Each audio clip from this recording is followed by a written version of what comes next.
Mais qui sont les personnes qui ont osé comparer Pennywise avec Na? S'il vous plaît, dénoncez-vous. Dénoncez-vous. When I close my eyes and I dream of you, I see your pretty faces and I taste them too. Dick Will.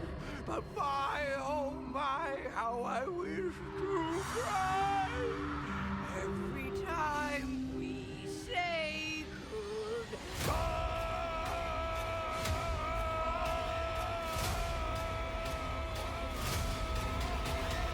So long, losers! Salut les gars, salut les filles, on se retrouve aujourd'hui pour une toute nouvelle vidéo sur ma dernière critique de Welcome to Derry saison 1. Et forcé de constater que c'était magnifique.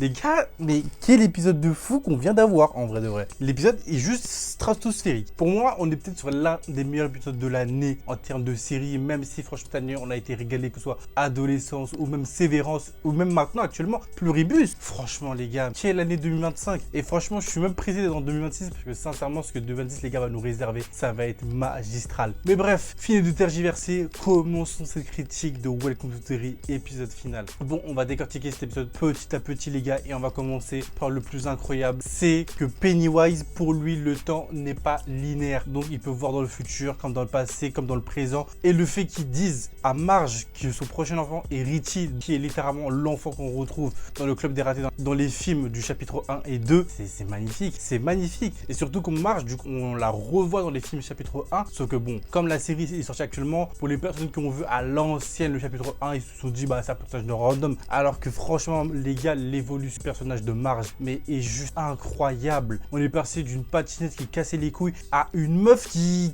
prend ses responsabilités et qui veut aller buter ce putain de clown. Merci HBO, merci Marge, parce que t'es vraiment un personnage exceptionnel. Mais c'est pas tout, parce qu'en termes de personnage exceptionnel les gars, on a tellement mieux. Et oui, il faut qu'on parle de Richie, le retour de Richie. Mais les gars, mais sincèrement, quand j'ai vu le retour de Richie, j'ai crié, voilà, je le dis. Non mais je suis pute, j'ai crié, oui, concrètement. Je pouvais pas m'empêcher de ne pas crier en fait. La scène est trop belle en fait. Carrément, il faut que je vous la pète. La scène de Richie qui fait un doigt à Pennywise. Mais les gars, mais scène 2025, mais absolu cinéma. Ce concert, sincèrement, j'ai fait de baiser la scène. La scène est incroyable. Et surtout qu'en plus, il y a plein de scènes. Et c'est là en plus, tu te rends compte que sincèrement, les gars, le point négatif de cette saison, c'était vraiment les effets spéciaux. Mais tu te rends compte qu'en termes des effets spéciaux, ils ont tout mis, les gars.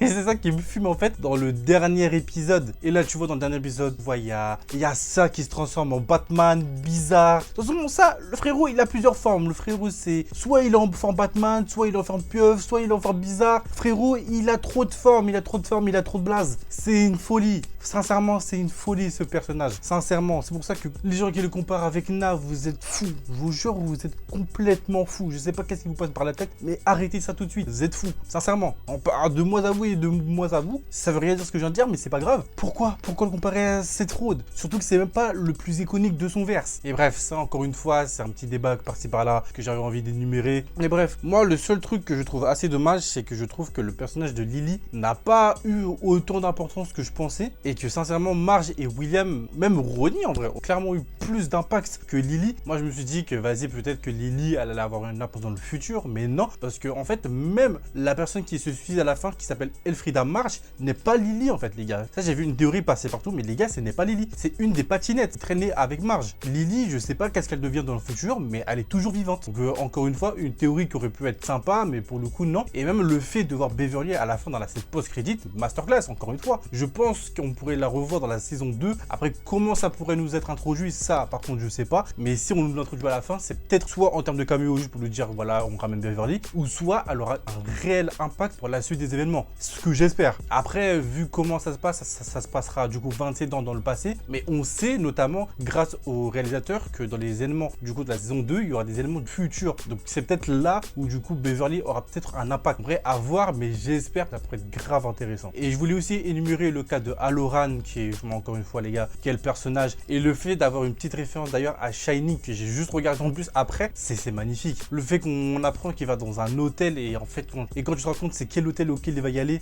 la ref est juste magnifique. C'est juste magnifique. En vrai, j'aurais quand même aimé avoir plus de rêves à d'autres projets Stephen King, en vrai, c'est pas grave. Et le fait quand même d'avoir une rêve à The Shining, je trouve ça vraiment incroyable. Je voulais aussi revenir sur le futur de certains persos auxquels moi je pensais qu'ils allaient vraiment mourir, notamment Ronnie, son père et même Charlotte. Sincèrement, je me pense sincèrement que c'est des personnages qui allaient mourir parce que je voyais pas franchement l'utilité de les laisser en vie jusqu'à actuellement. Donc je me suis dit bah pourquoi les garder. Et en fait quand tu recherches un peu sur le weekly, tu te rends compte qu'en fait Charlotte elle va mourir de mort naturelle, Ronnie on sait pas et son père aussi on sait pas. Mais tout ce qu'on sait c'est que Charlotte elle meurt de mort naturelle et que Leroy lui on le sait mais on le reverra dans le chat chapitre 1. Ça, bref. Je m'embrouille dans ce que je dis. c'est une folie. Il faut d'ailleurs aussi revenir sur le cas de Pennywise. À quel point, mais les gars, mais ce mec est tellement drôle. Mais il est drôle. En fait, je sais pas comment c'est possible que ce mec soit aussi drôle. Sincèrement, vraiment, il y a des moments dans l'épisode, tue de rire, surtout l'intro. Mais l'intro, elle est incroyable. Mais l'intro, mais ce mec, putain de marrant en fait.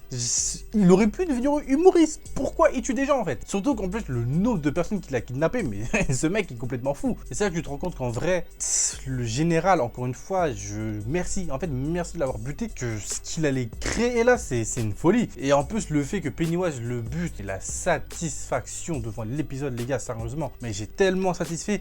Et en plus, durant l'épisode, il y a tellement de mots aussi que j'ai été satisfait, notamment le fait qu'on mentionne enfin Mathurin. Mais les gars, mais enfin, littéralement, c'est littéralement l'être qui permet au club de raté de gagner, mais on n'a aucune mention de lui, à part dans les livres. Le fait qu'il soit enfin mentionné, mais putain, mais il était temps. Et j'espère que sincèrement dans la saison 2 et dans la saison 3, on aura beaucoup plus de mentions de Mathurin. Parce que c'est pas normal que pour moi, en 2 films et une série, on le mentionne une fois. C'est une dinguerie. Personnellement, je trouve que c'était une folie quand même. Mais bref. Et franchement, pour terminer les gars, ces critiques, j'avais aussi envie de revenir sur la fin, auquel elle est semi-joyeuse, semi-triste, avec le fait qu'on voit littéralement Richie à son enterrement, avec à côté de lui, du coup, Will et ses parents, et qui essaye de les réconforter. T'as Halloran qui vraiment réconforte ses parents. Franchement, ce moment-là était vraiment magnifique. Et le moment qu'on attendait tous, entre Will et Ronnie qui vont s'embrasser. Et franchement, c'est vraiment beau, parce que là, je me dis que si on prend par exemple à ce qui se passe à la fin du chapitre 2, au moment où ils ont battu ça, en fait, tout le monde reprend ses souvenirs. Et si Ronnie est encore vivante au moment de chapitre 2, ce qui est fortement possible, elle doit sûrement du coup se rappeler de cet été-là, de 1962, et de Will. Et ça, franchement, c'est juste magnifique. Pour le coup, juste le fait qu'elle se rappelle de Will,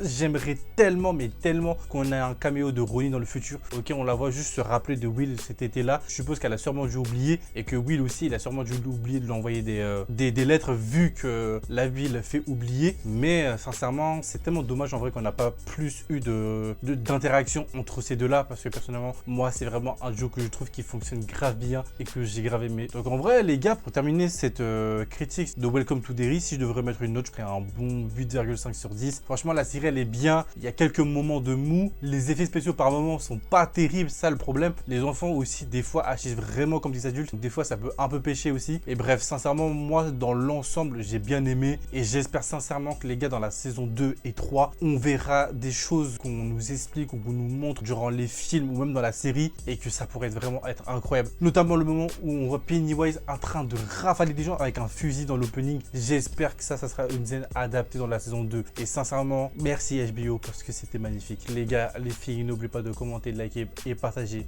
Et on se dit à la prochaine pour une prochaine vidéo. Salut tout le monde.